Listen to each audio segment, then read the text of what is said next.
आज का टॉपिक है 1773 का रेगुलेटिंग एक्ट। तत्कालिक ब्रिटिश प्रधानमंत्री लॉर्ड नॉर्थ द्वारा गठित गुप्त समिति की सिफारिश पर बीपीएससी 94 पारित एक्ट को 1773 का रेगुलेटिंग एक्ट संज्ञा दी गई। इसका मुख्य उद्देश्य कंपनी के कार्यों को भारत तथा ब्रिटेन दोनों स्थानों पर नियंत्रित करना तथा कंपनी में व्याप्त दोषों को समाप्त करना था।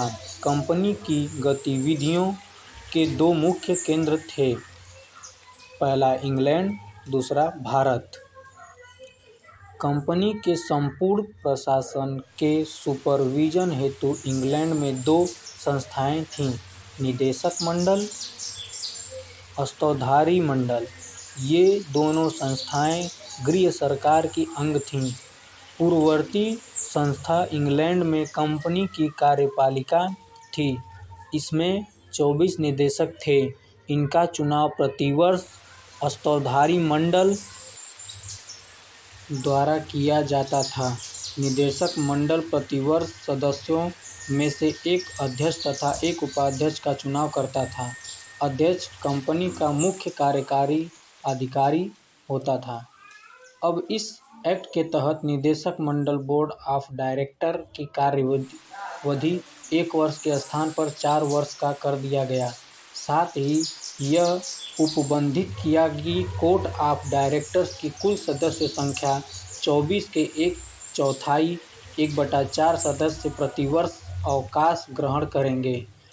पुनश्च कंपनी के निदेशक चुनने का अधिकार उन्हीं लोगों को होगा जो कम से कम 1 वर्ष पूर्व कंपनी में 1000 पाउंड के शेयर धारक रहे हों।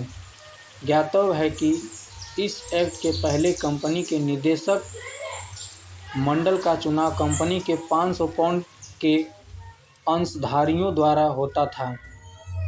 भारतीय परिप्रेक्ष्य में कंपनी प्रशासन में बंगाल के कोर्ट विलियम प्रेसिडेंसी के प्रशासक को इस एक्ट के माध्यम से अंग्रेजी क्षेत्रों का गवर्नर जनरल बना दिया गया, अर्थात बंगाल, कलकत्ता, मुंबई और मद्रास प्रेसिडेंसियां जो एक दूसरे से स्वतंत्र थीं। इस अधिनियम द्वारा बंगाल प्रेसिडेंसी के अधीन करके बंगाल के गवर्नर को तीनों प्रेसिडेंसियों का गवर्नर जनरल बना दिया गया।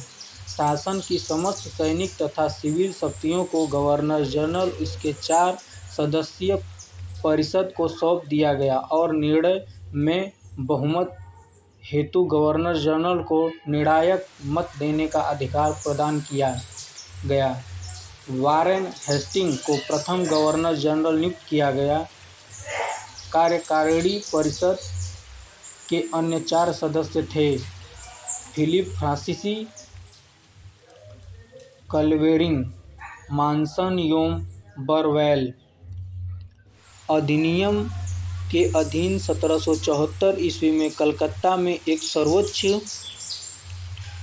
न्यायालय की स्थापना की गई। यूपीपीएससी 98 सर एलिजाह इम्पे को मुख्य न्यायाधीश तथा 3 अन्य चैम्बर्स, लिमिस्टर एवं हाइट को न्यायाधीश बनाया गया। यह एक अभिलेख न्यायालय था। इसके विरुद्ध अपील प्रिवी काउंसिल में होती थी। इस अधिनियम के द्वारा ब्रिटिश सरकार का कोर्ट ऑफ डायरेक्टर्स कंपनी की गवर्निंग बॉडी के माध्यम से कंपनी पर नियंत्रण सख्त हो गया। भारतीय राजस्व, नागरिक और सैन्य मामलों की जानकारी ब्रिटिश सरकार को देना कंपनी के लिए अनिवार्य कर दिया गया। इस अधिनियम द्वारा कंपनी के कर्मचारियों को बिना लाइसेंस प्राप्त किए निजी व्यापार तथा भारतीय लोगों से उपहार एवं रिश्वत लेने को प्रतिबंधित कर दिया गया। इस वीडियो का बनाने का बस इतना ही मोटिव है कि संविधान का हर टॉपिक को बोला जाए। धन्यवाद।